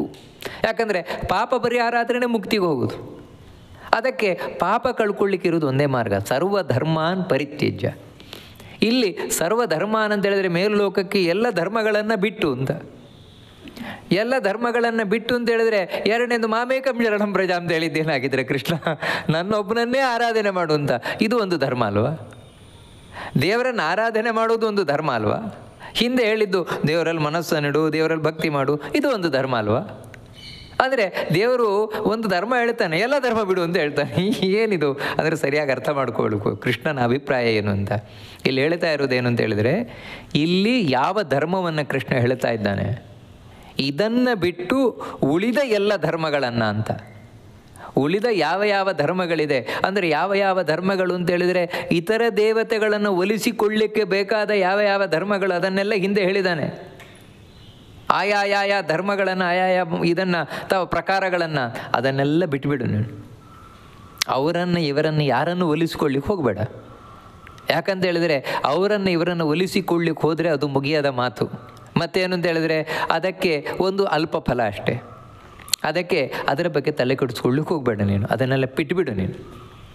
ಮತ್ತು ಮಾಂ ಏಕಂ ಶರಣಂ ವ್ರಜ, ನನ್ನೊಬ್ಬನನ್ನೇ ಶರಣು ಹೊಂದು ಅಂತ ಹೇಳ್ತಾನೆ ಕೃಷ್ಣ. ಇಲ್ಲಿ ಸರ್ವಧರ್ಮಾನ್ ಪರಿತ್ಯಜ್ಯ ಅಂತ ಹೇಳೋದಕ್ಕೆ ಒಂದು ಆ ರೀತಿ ಅರ್ಥ.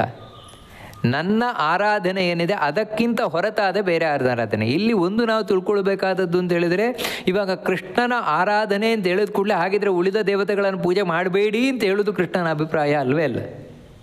ಅದು ಕೃಷ್ಣನಿಗೆ ಸಮ್ಮತವೂ ಅಲ್ಲ. ಮತ್ತೇನು ಅಂತ ಹೇಳಿದರೆ ಉಳಿದ ದೇವತೆಗಳೇನಿದ್ದಾರೆ, ಇವಾಗ ಬ್ರಹ್ಮ ರುದ್ರ ಮುಂತಾದ ಎಲ್ಲ ದೇವತೆಗಳು, ಇವರೆಲ್ಲರನ್ನು ನೀವು ಆರಾಧನೆಯನ್ನು ಮಾಡಿ. ಆದರೆ ಆರಾಧನೆ ಮಾಡುವಲ್ಲಿ ಯಾವ ರೀತಿ ಇರಬೇಕು ಅಂತ ಹೇಳಿದ್ರೆ, ಅವರೆಲ್ಲರೂ ಭಗವಂತನ ಪರಿವಾರದವರು, ಭಗವಂತನ ಸೇವಕರು, ನನ್ನನ್ನು ಭಗವಂತನ ಬಳಿಗೆ ಕರ್ಕೊಂಡು ಹೋಗುವರವರು. ಯಾಕಂತ ಹೇಳಿದರೆ ಹಿಂದೆ ನಾವು ನೋಡಿದ್ದೇವೆ, ನಾವು ದೇವ್ರ ಬಳಿಗೆ ಹೋಗಬೇಕು ಅಂತ ಹೇಳಿದ್ರೆ ನೇರ ಹೋಗ್ಲಿಕ್ಕೆ ಆಗೋಲ್ಲ. ಮತ್ತು ಒಬ್ಬೊಬ್ಬ ದೇವತೆಯನ್ನು ಸೇರಿ ಅವನ ಅನುಗ್ರಹವನ್ನು ಪಡೆದು ಅವನ ಅನುಗ್ರಹದಿಂದ ಭಕ್ತಿ ಹೆಚ್ಚು ಮಾಡ್ಕೊಂಡು ಮೇಲೆ ಮೇಲೆ ಮೇಲೆ ಹೋಗ್ಬೇಕು ನಾವು. ಅದಕ್ಕೋಸ್ಕರ ಉಳಿದ ದೇವತೆಗಳು ವಿಷ್ಣುವಿನ ಪರಿವಾರ ಅಂತ ಪೂಜೆ ಮಾಡುವುದು. ಅಂದರೆ ನಮ್ಮ ಗುರಿ ಭಗವಂತ. ಆ ಭಗವಂತನ ಬರಿ ಹೋಗ್ಲಿಕ್ಕೆ ಇವರೆಲ್ಲ ಗೈಡ್ಲೈನ್ ಕೊಡುವಂಥ ಗುರುಗಳು. ಅದಕ್ಕೋಸ್ಕರ ಇವರು ಗೈಡ್ಗಳು ಅನ್ನುವ ರೀತಿಯಿಂದಾಗಿ ನಾವು ಅವರನ್ನು ಆರಾಧನೆ ಮಾಡಬೇಕಾದದ್ದು. ಮತ್ತು ಮುಖ್ಯವಾದ ಆರಾಧನೆ ವಿಷ್ಣುವನದ್ದೇ.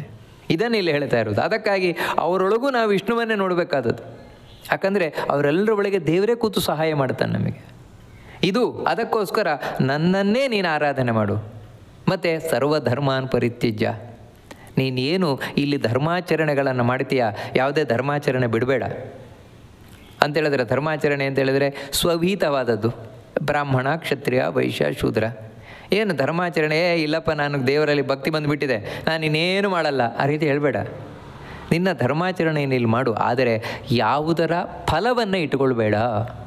ಇಲ್ಲಿ ಸರ್ವಧರ್ಮಾನ್ ಪರಿತ್ಯಜ್ಯ ಅಂತ ಹೇಳಿದ್ರೆ ಧರ್ಮದ ಫಲವನ್ನು ಬಿಡು ಅಂತ ಹೇಳ್ತಾ ಇರುವಂಥದ್ದು. ಯಾಕಂತ ಹೇಳಿದ್ರೆ ನಿಜವಾದ ತ್ಯಾಗಿ ಯಾರು ಅಂತ ಹೇಳಿದ್ರೆ, ಬಿಟ್ಟವನು ಯಾರು ಅಂತ ಹೇಳಿದ್ರೆ ಕರ್ಮ ಬಿಟ್ಟವನಲ್ಲ, ಧರ್ಮ ಬಿಟ್ಟವನಲ್ಲ, ಮತ್ತು ಧರ್ಮದ ಫಲ ಬಿಟ್ಟವನು. ಅಂದರೆ ಫಲ ಬಿಡುವುದು ಅಂತ ಹೇಳಿದರೆ ಇದನ್ನು ಮಾಡಿದರೆ ನನಗೆ ಇದೇ ಫಲ ಸಿಗಬೇಕು, ಅದೇ ಫಲ ಸಿಗಬೇಕು ಇಟ್ಕೊಳ್ಬೇಡ. ಮತ್ತೇನೆಂದರೆ ದೇವರು ಕೊಟ್ಟದ್ದು ಸಾಕು, ದೇವರು ಏನು ಕೊಡ್ತಾನೆ ಅದೇ ಸಾಕು, ಇದರಿಂದ ಸಂತೃಪ್ತಿ ಪಟ್ಕೊಂಡಿರುವಂಥವನು. ಅದಕ್ಕಾಗಿ ನೀನು ಎಲ್ಲ ಕರ್ಮಗಳ ಫಲವನ್ನು ತ್ಯಾಗ ಮಾಡು. ಮಾಂ ಏಕಂ ಶರಣಂ ವ್ರಜ, ನನ್ನೊಬ್ಬನನ್ನೇ ಶರಣ ಹೊಂದು. ಅಂದರೆ ಮುಖ್ಯವಾಗಿ ಆಶ್ರಯಿಸಬೇಕಾದದ್ದು ನನ್ನೊಬ್ಬನನ್ನೇ. ಶರಣಾಗತಿ ಏನಿದು? ಶರಣಾಗತಿ ಅಂತ ಹೇಳಿದರೆ, ಈ ಶರಣಾಗತಿಯ ವಿವರಣೆಯನ್ನು ಮಹಾವಿಷ್ಣು ಪುರಾಣದಲ್ಲಿ ವೇದವ್ಯಾಸರೇ ಹೇಳಿದ್ದಾರೆ. ಇಲ್ಲಿ ಶರಣ ಮಾಮೇಕಂ ಶರಣಂ ವ್ರಜ ಅಂತ ಏನು ಹೇಳಿದ್ದಾರೆ ವೇದವ್ಯಾಸರು ಅಂದರೆ ಕೃಷ್ಣ ಹೇಳಿದ್ದಾನೆ, ಅದನ್ನು ವೇದವ್ಯಾಸರಲ್ಲಿ ಏನು ಹೇಳಿದ್ದಾರೆ ಅದರ ವಿವರಣೆ ಅಲ್ಲೇ ಕೊಟ್ಟಿದ್ದಾರೆ. ಇದನ್ನು ಮಧ್ವಾಚಾರ್ಯರು ತಮ್ಮ ಭಾಷ್ಯದಲ್ಲೂ ಉಲ್ಲೇಖವನ್ನು ಮಾಡ್ತಾರೆ. ಶರಣಾಗತಿ ಅಂತ ಹೇಳಿದರೆ ಏನಿಲ್ಲಿ ಕೃಷ್ಣ ಹೇಳ್ತಾ ಇರೋದು ಅಂತ ಹೇಳಿದರೆ, ಸರ್ವೋತ್ತಮತ್ವ ವಿಜ್ಞಾನ ಪೂರ್ವಂ ತತ್ರ ಮನಸ್ಸದಾ, ಭಗವಂತನಲ್ಲಿ ಮನಸ್ಸನ್ನಿಡುವುದು, ಇದೇ ಮನ್ಮನಾಭವ. ಶರಣಾಗತಿಯಲ್ಲಿ ಮೊದಲು ಸೇರಿದ್ದೇನು ಅಂತ ಹೇಳಿದರೆ ಭಗವಂತನಲ್ಲಿ ಮನಸ್ಸನ್ನಿಡುವುದೇನು ಅಂದರೆ ಸರ್ವೋತ್ತಮ ಅಂತ. ವಿಷ್ಣುವೇ ಕೃಷ್ಣನೇ ಸರ್ವೋತ್ತಮ ಅಂತ. ಅಂದರೆ ಸರ್ವೋತ್ತಮ ಅನ್ನುವುದು ಮನಸ್ಸಿನ ಸ್ಥಿತಿಯದು, ಅದು ಕೇವಲ ಬಾಯಿಯ ಘೋಷಣೆ ಅಲ್ಲ ಅದು. ಮತ್ತು ಮನಸ್ಸಿನಲ್ಲಿ ಆ ಸರ್ವೋತ್ತಮ ಅಂತ ಹೇಳಿದರೆ ಉತ್ತಮವಾದ ವಸ್ತುವಿನಲ್ಲಿ ನಮಗೆ ಹೆಚ್ಚು ಪ್ರೀತಿ, ಎಲ್ಲಕ್ಕಿಂತ ಉತ್ತಮವಾದ ಪ್ರೀತಿ ಇರಬೇಕಾದದ್ದು. ಅಂತಹ ಮನಸ್ಸು ಸದಾ ಯಾವಾಗಲೂ ಇರಬೇಕಂತ ನೋಡಿ ಇಲ್ಲಿ. ಅದಕ್ಕೆ ಮನ್ಮನ ಅಂತ ಹೇಳಿದ್ದು ಯಾವಾಗಲೂ ಒಂದ್ಸಲ ನನ್ನಲ್ಲಿ ಮನಸ್ಸನ್ನಿಡು ಅಂತಲ್ಲ, ಮತ್ತು ನಿರಂತರವಾಗಿ ಕಡೆಯ ಉಸಿರಿಡುವ ತನಕವೂ ಕೂಡ ನನ್ನಲ್ಲಿ ಮನಸ್ಸನ್ನಿಡು. ಆ ಎರಡನೇದೇನು ಅಂತ ಹೇಳಿದ್ರೆ ಸರ್ವಾಧಿಕ ಪ್ರೇಮಯುಕ್ತಂ ಸರ್ವಸ್ಯಾಸ್ಯ ಸಮರ್ಪಣಂ. ಎರಡನೆಯದ್ದು ಮದ್ಭಕ್ತ ಅಂತ. ಇದು ಶರಣಾಗತಿಯ ಎರಡನೇ ಮಜಲು.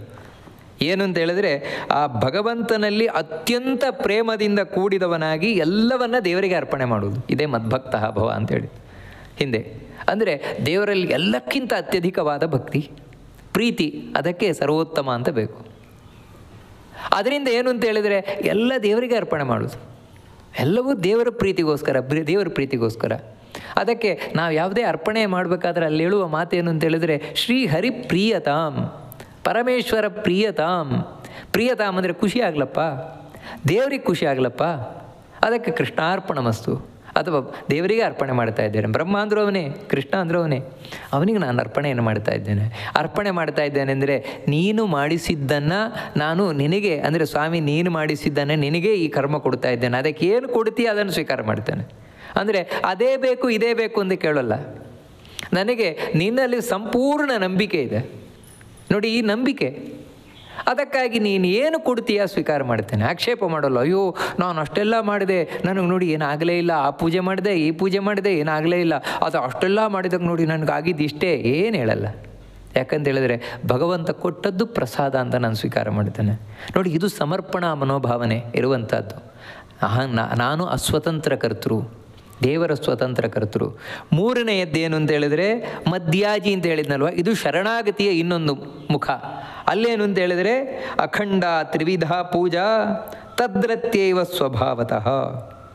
ಇದು ಪೂಜೆ ಏನು ಅಂತ ಹೇಳಿದರೆ ಅಖಂಡ ತ್ರಿವಿಧ ಪೂಜಾ, ಕಾಯಿಕವಾಗಿ ವಾಚಿಕವಾಗಿ ಮಾನಸಿಕವಾಗಿ ಮೂರು ವಿಧವಾಗಿಯೂ ಭಗವಂತನನ್ನು ಬಿಡದೆ ಆರಾಧನೆಯನ್ನು ಮಾಡುವುದು, ಯಾವಾಗಲೂ ಆರಾಧನೆಯನ್ನು ಮಾಡ್ತಾನೇ ಇರುವುದು ನೋಡಿ. ಇದೇ ಮಧ್ಯಾಜಿ ಅಂತ ಹೇಳಿದ್ದು ಕೃಷ್ಣ, ನನ್ನನ್ನು ಆರಾಧನೆ ಮಾಡು, ನನ್ನನ್ನು ಪೂಜಿಸು. ಅಂದರೆ ಆದಷ್ಟು ಈ ದೇಹದಿಂದ ದೇವರ ಪೂಜೆ ಅಂತ ಕುಳಿದ್ರೆ ಮಂಗಳಾರತಿಯೇ ಮಾಡ್ತಾ ಇರೋದು ಅಂತ ಅರ್ಥ ಅಲ್ಲ. ಮಂಗಳಾರತಿ ಮಾಡೋದು ಒಂದೇ ಪೂಜೆ ಅಲ್ಲ, ಮತ್ತು ಯಾವುದು ದೇವರಿಗೆ ಖುಷಿಯಾಗತ್ತೋ ಅದು ದೇವರ ಪೂಜೆ ನೋಡಿ. ಇದೇ ದೇವರ ಪೂಜೆ ಅಂತ ಹೇಳಿದರೆ ದೇವರಿಗೆ ಖುಷಿಯಾಗುವ ವಿಚಾರ. ದೇವರಿಗೆ ಯಾವುದು ಖುಷಿ ಆಗುತ್ತೆ? ದೇವರಿಗೆ ಹೇಳಿದ್ದಾನೆ ನೋಡಪ್ಪ ನೀನು ಇಂಥದ್ದು ಮಾಡು ಅಂತ ನಮಗೆ ಆಜ್ಞೆ ಮಾಡಿದ್ದಾನೆ ಶಾಸ್ತ್ರಗಳ ಮೂಲಕ. ಅಲ್ಲಿ ಏನು ಹೇಳಿದ್ದಾನೆ ಇದು ನನ್ನ ಕರ್ತವ್ಯ ಅಂತ ಮಾಡುವುದರಿಂದಲೇ ಖುಷಿಯಾಗುತ್ತೆ. ಅದಕ್ಕಾಗಿ ಇವಾಗ ಗರ್ಭಗುಡಿ ಒಳಗೆ ಕೂತು ಮಂಗಳಾರತಿ ಮಾಡುವುದರಿಂದಲೇ ದೇವರಿಗೆ ಖುಷಿಯಾಗತ್ತೆ, ಪೂಜೆ ಮಾಡುವುದರಿಂದಲೇ ಖುಷಿಯಾಗತ್ತೆ ಅಂತಲ್ಲ.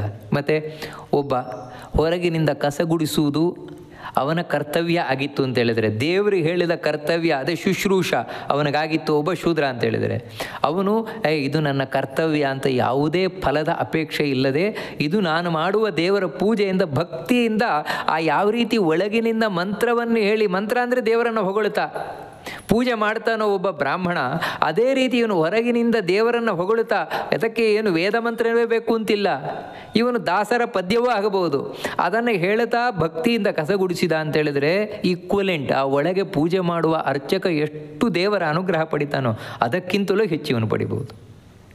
ಯಾಕಂತ ಹೇಳಿದರೆ ಇದು ಮುಖ್ಯವಾಗಿ ಮಾಡಬೇಕಾದ ಕಾಯಿಕವಾದ ಪೂಜೆ. ಅದೇ ರೀತಿ ಮಾನಸಿಕವಾದ ಪೂಜೆ, ಆದಷ್ಟು ಒಳಗಿನಿಂದ ದೇವರನ್ನು ಗೌರವಿಸ್ತಾ ಇರೋದು. ದೇವರು ದೊಡ್ಡವನು, ದೇವರು ದೊಡ್ಡವನು, ಇದು ಮುಖ್ಯ ಇರುವಂಥದ್ದು. ಆ ದೇವರ ಮಹಿಮೆಯನ್ನು ಚಿಂತನೆ ಮಾಡ್ತಾ ಇರು, ಇದು ಮಾನಸಿಕ ಪೂಜೆ. ವಾಚಿಕ ಪೂಜೆ ಆದಷ್ಟು ದೇವರ ಬಗ್ಗೆನೇ ಬಾಯಲ್ಲಿ ಹೇಳ್ತಾ ಇರುವಂಥದ್ದು. ಮತ್ತು ಈ ಮೂರು ಅಖಂಡ ಬಿಡದೇ ಇರಬೇಕು. ಯಾವಾಗಲೂ ಇದೇ ಮಾಡ್ತಾ ಇರಬೇಕು. ಆದಷ್ಟು ಹೆಚ್ಚಾಗಿ ನಾವು ಏನೋ ಲೋಕದ ವಿಚಾರ ಮಾತಾಡಿದರೂ ಕೂಡ ಕೊಡೆಗೆ ಎಲ್ಲ ನೋಡಿ ದೇವರ ಮಹಿಮೆ, ದೇವರೇ ಈ ಜಗತ್ತನ್ನೆಲ್ಲ ಈ ರೀತಿ ನಡೆಸ್ಕೊಂಡು ಹೋಗ್ತಾ ಇದ್ದಾನೆ. ಹೀಗೆ ಕಡೆಗೆ ದೇವರ ಮಹಿಮೆಯಲ್ಲೇ ಅದನ್ನು ಮುಗಿಸುವಂಥದ್ದು. ಹೀಗೆ ಅಖಂಡ ತ್ರಿವಿಧ ಪೂಜಾ ತದ್ರತ್ಯೈವ ಸ್ವಭಾವತಃ. ಮತ್ತೇನೆಂದರೆ ಸ್ವಾಭಾವಿಕವಾಗಿ ದೇವರೇ ಇಷ್ಟ ಆಗಬೇಕಂತ ನೋಡಿ, ದೇವರೇ ಇಷ್ಟ ಆಗಬೇಕು. ಅದು ಹೇಗೆ ಇಷ್ಟ ಆಗಬೇಕು ಅಂತ ಹೇಳಿದ್ರೆ ಸ್ವಾಭಾವಿಕವಾಗಿ ಇಷ್ಟ ಆಗಬೇಕು. ಮತ್ತೇನು ಅಂತ ಹೇಳಿದ್ರೆ ಇವಾಗ ಭಾಗವತ ಕೇಳಿಬಿಟ್ಟೆ ದೇವ್ರು ಇಷ್ಟ ಆದ, ಭಗವದ್ಗೀತೆ ಕೇಳಿದೆ ದೇವ್ರು ಇಷ್ಟ ಆದ, ಎಲ್ಲಿವರೆಗೆ ಅಂತ ಹೇಳಿದ್ರೆ ಭಗವದ್ಗೀತೆ ನೆನಪಿರುವ ತನಕ ಮಾತ್ರ, ಆಮೇಲೆ ನಮ್ಗೆ ಈ ಜಗತ್ತೇ ಇಷ್ಟ. ಆ ರೀತಿಯಲ್ಲ. ಮತ್ತೇನು ಅಂದರೆ ಆ ದೇವರ ಬಗ್ಗೆ ಇರುವ ಆ ಒಂದು ರತಿ ಅಂತ ಹೇಳಿದ್ರೆ ಆಸಕ್ತಿ, ಪ್ರೀತಿ, ಆ ಬಿಡದಾಲ ನಂಟು, ಇದು ಸ್ವಾಭಾವಿಕವಾಗಿರಬೇಕಂತೆ. ನೀವು ಕೇಳದೇ ಇರಲಿ, ಅದು ಇರಲೇಬೇಕದು. ಕೇಳಿದಾಗ ಹೆಚ್ಚಾಗ್ತದಷ್ಟೇ, ಇನ್ನೇನಿಲ್ಲ. ಮತ್ತು ರಕ್ಷತೀತ್ಯೇವ ವಿಶ್ವಾಸ ತದೀಯೋಹಮಿತಿ ಸ್ಮೃತಿ ಶರಣಾಗತಿರೇಷಾ ಸ್ಯಾದ್ ವಿಷ್ಣು ಮೋಕ್ಷ ಫಲಪ್ರದ. ರಕ್ಷತೀತ್ಯೇವ ವಿಶ್ವಾಸ, ಎಲ್ಲಕ್ಕಿಂತ ಮುಖ್ಯವಾಗಿರಬೇಕಾದದ್ದೇನು ಅಂತ ಹೇಳಿದರೆ ದೇವರಲ್ಲಿ ಅಪಾರವಾದ ನಂಬಿಕೆ. ಏನು ಅಂದರೆ ರಕ್ಷಣೆ ಮಾಡಿಯೇ ಮಾಡ್ತಾನೆ. ಯಾಕೆ ಅಂತ ಹೇಳಿದರೆ ತದೀಯೋಹಂ, ನಾನು ದೇವರಿಗೆ ಸೇರಿದವನು, ನಾನು ದೇವರಿಗೆ ಬೇರೆಯವನಲ್ಲ, ನಾನು ದೇವರಿಗೆ ಸೇರಿದವನು, ಸ್ವಂತದವನು, ದೇವರ ಸ್ವಂತದವನು ನಾನು. ಅದಕ್ಕೋಸ್ಕರ ದೇವರು ಯಾವತ್ತೂ ನನ್ನ ಕೈ ಬಿಡುವುದೇ ಇಲ್ಲ, ರಕ್ಷಣೆ ಮಾಡಿಯೇ ಮಾಡ್ತಾನೆ. ಇದು ಈ ವಿಶ್ವಾಸ, ಈ ನಂಬಿಕೆ, ಗಾಢವಾದ ನಂಬಿಕೆ ಏನಿದೆ, ಇದು ಶರಣಾಗತಿಯಲ್ಲಿರಬೇಕಾದ ಅತ್ಯಂತ ಮುಖ್ಯವಾದ ಅಂಶ.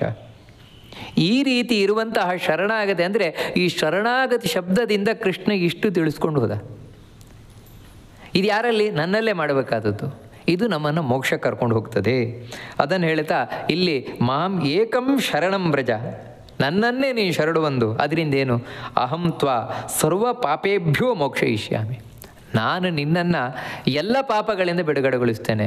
ವಾಸ್ತವಿಕವಾಗಿ ಎಲ್ಲ ಪಾಪಗಳಿಂದ ಅಂತ ಹೇಳಿದ ಕೂಡಲೇ ನಮಗೇನು ಸಂಶಯ ಬರ್ತದೆ ಅಂತ ಹೇಳಿದರೆ, ಯುದ್ಧದ ಮಾಡಿದರೆ ಏನೇನು ಪಾಪ ಬರುತ್ತೆ, ಆ ಎಲ್ಲ ಪಾಪಗಳಿಂದ ಬಿಡುಗಡೆಗೊಳಿಸ್ತೇನೆ ಅಂತ ಹೇಳ್ತಾ ಇರುವುದು ಅಂತ. ಅದಕ್ಕೆ ಮಧ್ವಾಚಾರ್ಯರು ಭಾಳ ಸ್ಪಷ್ಟವಾಗಿ ಬರೀತಾರೆ, ನೀವು ಅಷ್ಟೇ ಅರ್ಥ ಹೇಳಿಬಿಟ್ರಿ ಅಂದರೆ ಕೃಷ್ಣನ ಮಾತಿಗೆ ಅವಮಾನ ಮಾಡಿದಾಗೆ ಅಂತ. ಯಾಕೆ ಅಂತ ಹೇಳಿದರೆ ಅಹಂ ತ್ವಾ ಸರ್ವ ಪಾಪೇಭ್ಯೋ ಅಂತ ಹೇಳಿದ್ರೆ ಅರ್ಥ ಏನು ಅಂತ ಹೇಳಿದರೆ, ನಿನಗೆ ಇಲ್ಲಿವರೆಗೆ ಎಷ್ಟು ಜನ್ಮಾಂತರಗಳಿಂದ ಬಂದ ಪಾಪಗಳಿದೆಯೋ, ಆ ಅನಂತ ಜನ್ಮಗಳಿಂದ ಸಂಪಾದನೆ ಮಾಡಿದ ಎಲ್ಲ ಪಾಪಗಳನ್ನು ನಾನು ಪರಿಹಾರ ಮಾಡ್ತೇನೆ ಅಂತ ಹೇಳ್ತಾ ಇರೋದು ಹೊರತು ಯುದ್ಧದ ಪಾಪ ಅಲ್ಲ. ಯಾಕಂತ ಹೇಳಿದರೆ ಈ ಯುದ್ಧದಲ್ಲಿ ಪಾಪ ಬರುವ ಸಂಭವವೇ ಇಲ್ಲ ಅರ್ಜುನನಿಗೆ. ಯಾಕಂತ ಹೇಳಿದರೆ ಆ ಪಾಪ ಬರಲಿಕ್ಕೆ ಏನು ಕಾರಣ? ಆಸೆ ಇಟ್ಕೊಂಡು ಮಾಡೋದು. ಸರ್ವಧರ್ಮಾನ್ ಪರಿತ್ಯಜ್ಯ ಅಂತ ಹೇಳಿದ್ರಿಂದಲೇ ಎಲ್ಲ ಆಸೆ ಬಿಡು ಅಂತ ಹೇಳಿದ್ನಲ್ವ, ಇನ್ನು ಪಾಪಕ್ಕೇನು ಅವಕಾಶ ಇದೆ? ಈ ಯುದ್ಧದಲ್ಲಿ ಪಾಪಕ್ಕೆ ಅವಕಾಶ ಇಲ್ಲ. ಅದಕ್ಕೆ ಇಲ್ಲಿ ಪಾಪೇಭ್ಯೋ ಅಂತ ಹೇಳಿದ್ರೆ, ಸರ್ವ ಪಾಪೇಭ್ಯೋ ಅಂತ ಹೇಳಿದರೆ ನೀನು ಹಿಂದೆ ಮಾಡಿದ ಪಾಪಗಳೇನಿದೆ, ಮುಂದೆ ಮಾಡುವ ಪಾಪಗಳೇನಿದೆ, ಅದು ಎಲ್ಲದರಿಂದಲೂ ನಾನು ನಿನಗೆ ಬಿಡುಗಡೆ ಕೊಡ್ತೇನೆ. ಇನ್ನು ಈ ಜನ್ಮದಲ್ಲಿ ನಾನು ಹತ್ತಿರದಲ್ಲಿ ಇರಬೇಕಾದ್ರೆ ನಿನಗೆ ಪಾಪದ ಅವಕಾಶವೇ ಇಲ್ಲ. ಯಾಕಂದರೆ ನೀನು ಪಾಪ ಮಾಡಲಿಕ್ಕೆ ನಾನು ಬಿಡೋದೇ ಇಲ್ಲ. ಪಕ್ಕದಲ್ಲಿ ಭಗವಂತ ಇದ್ದಾಗ, ಅದು ಸಾರಥಿಯಾಗಿದ್ದಾಗ ಪಾಪ ಮಾಡಲಿಕ್ಕೆ ಅವಕಾಶವೇ ಇಲ್ಲ. ಅದಕ್ಕೆ ಸರ್ವ ಪಾಪಗಳಿಂದ ನಿನಗೆ ವಿಮೋಚನೆಯನ್ನು ಕೊಡ್ತೇನೆ. ಮೋಕ್ಷ ಇಷ್ಯಾಮಿ ಮಾಶುಚಃ, ಇನ್ನಾದರೂ ಅಳಬೇಡ ಅಂತ ಹೇಳಿದರೆ ಅವನಿಗೆ ಕೃಷ್ಣ ಅರ್ಜುನನಿಗೆ ಇಷ್ಟು ಹೇಳಿದ ಮೊದಲು ಅವನು ದುಃಖದಿಂದ ಕೂತಿದ್ದಲ್ವ. ಗಾಂಡೀವಂ ಸಂಸ್ರತೆ ಹಸ್ತಾತು, ನಾನು ಯುದ್ಧ ಮಾಡುವುದಿಲ್ಲ, ನನಗೆ ಮೈ ನಡುಗುತ್ತಾ ಇದೆ, ಕೈ ನಡುಗುತ್ತಾ ಇದೆ. ಇನ್ನಾದರೂ ಶೋಕ ಪಡಬೇಡ. ಯಾಕಂತ ಹೇಳಿದರೆ ನಿನ್ನ ಶೋಕಕ್ಕೆ ಕಾರಣವನ್ನು ಹೇಳಿ, ಅದಕ್ಕೆ ಎಲ್ಲ ಪರಿಹಾರವನ್ನು ಹೇಳಿ ಈಗ ನಿನಗೆ ನಾನು ಧೈರ್ಯವನ್ನು ತುಂಬಿದ್ದೇನೆ. ಇನ್ನು ದುಃಖ ಪಡಬೇಕಾದ ಅವಶ್ಯಕತೆ ಇಲ್ಲ. ಪಾಪ ಬರುತ್ತೆ ಎಂದು ದುಃಖ ಬಿಡಬೇಕಾಗಿಲ್ಲ. ಯಾಕಂದರೆ ಪಾಪದಿಂದ ಬಿಡುಗಡೆಗೊಳಿಸ್ಲಿಕ್ಕೆ ನಾನಿದ್ದೇನೆ. ಅದಕ್ಕೋಸ್ಕರ ಯಾವತ್ತೂ ಪಾಪದ ಬಗ್ಗೆ ತಲೆ ಕೆಡಿಸ್ಕೊಳ್ಬೇಡ, ಮತ್ತು ನನ್ನ ಆರಾಧನೆ ಬಗ್ಗೆ ತಲೆ ಕೆಡಿಸ್ಕೊ ಅಷ್ಟೇ. ಇದು ಅಯ್ಯೋ ನಾನಂಥ ಪಾಪ ಮಾಡಿದ್ದೇನೆ, ಇಂಥ ಪಾಪ ಮಾಡಿದ್ದೇನೆ, ಅಂಥ ಪಾಪಿ ಇಂಥ ಇರಲಿ, ಪಾಪ ಅದರ ಪಾಡಿಗಿರಲಿ, ನಮ್ಗೆ ಅದರ ಕಥೆ ಬೇಡ. ಮತ್ತು ನಾವು ಹೇಗೆ ದೇವರ ಆರಾಧನೆ ಮಾಡೋದು ಅದರ ಬಗ್ಗೆ ಮಾತ್ರ ನಾವು ಯೋಚನೆಯನ್ನು ಮಾಡ್ಕೊಂಡು ಹೋಗೋಣ. ಯಾಕಂದರೆ ಪಾಪವನ್ನು ದೇವರು ನೋಡಿಕೊಳ್ತಾನೆ. ಅದನ್ನು ಇಲ್ಲಿ ಬಹಳ ಸುಂದರವಾಗಿ ಬೇರೆ ಅರ್ಜುನನಿಗೆ ಮಾತ್ರ ಹೇಳಿದ್ದಲ್ಲ, ನಮಗೆಲ್ಲರಿಗೂ ಕೊಟ್ಟ ಭರವಸೆ ಕೃಷ್ಣ. ಏನು ಅಂತ ಹೇಳಿದರೆ, ನಾವು ಪಾಪ ಮಾಡಿದ್ದೇವೇನೋ ಹೌದು, ಅಪಾಪೋಹಂ ಪಾಪಕರ್ಮಾಹಂ ಪಾಪಾತ್ಮ ಪಾಪ ಸಂಭವ ಅಂತ ಹೇಳಿದ ಹಾಗೆ ನಾನು ನಿಜವಾಗಿ ಪಾಪಿ, ಮಾಡುವುದೆಲ್ಲವೂ ಪಾಪಕರ್ಮವೇ. ಪಾಪದಿಂದಾಗಿಯೇ ಇಲ್ಲಿ ಹುಟ್ಟಿ ಬಂದದ್ದು, ಮನಸ್ಸು ಪಾಪ, ಎಲ್ಲವೂ ಪಾಪದಿಂದಲೇ ಕೂಡಿದೆ. ಹಾಗಿದ್ರೂ ತಲೆಬಿಸಿ ಮಾಡಿಕೊಳ್ಬೇಕಾಗಿಲ್ಲ. ಯಾಕಂದರೆ ಇಲ್ಲಿ ಕೃಷ್ಣ ಹೇಳಿದಾಗೆ ಮನ್ಮನಾಭವ ಮದ್ಭಕ್ತ ಮದ್ಯಾಜಿ ಮಾಂ ನಮಸ್ಕುರು ಅಂತ ಈ ರೀತಿ ನಮ್ಮ ಕೈಲಿ ಎಷ್ಟು ಸಾಧ್ಯ ಉಂಟು ಅಷ್ಟು ಪ್ರಯತ್ನ ಪಡ್ತೇವೆ ಅಂತ ಹೇಳಿದರೆ ಪಾಪದಿಂದ ಮೋಚನೆಗೊಳಿಸುವ ಕೆಲಸ ಕೃಷ್ಣ ಮಾಡ್ತಾನೆ. ಈ ರೀತಿ ತಾನು ಭರವಸೆಯನ್ನು ಕೊಟ್ಟ ಇಡೀ ಗೀತೆಯ ಸಾರವನ್ನು ನಮ್ಮ ಮುಂದೆ ಇಟ್ಟ. ಇಷ್ಟು ಹೇಳಿ ಇನ್ನು ಈ ಭಗವದ್ಗೀತೆಯನ್ನು ಯಾರಿಗೆ ಹೇಳಬೇಕು ಯಾರಿಗೆ ಹೇಳಬಾರದು ಅಂತ ತಿಳಿಸ್ಕೊಂಡು ಹೋಗ್ತಾನೆ. ಅದೇನು ಅಂತ ಮುಂದೆ ನೋಡೋಣ ಅಂತ ಹೇಳ್ತಾ ಈ ಉಪನ್ಯಾಸವನ್ನು ಮಧ್ವಾಂತರಗತ ಭಗವಂತನಿಗೆ ಅರ್ಪಣೆಯನ್ನು ಮಾಡೋಣ. ಶ್ರೀಕೃಷ್ಣ ಅರ್ಪಣಮಸ್ತು.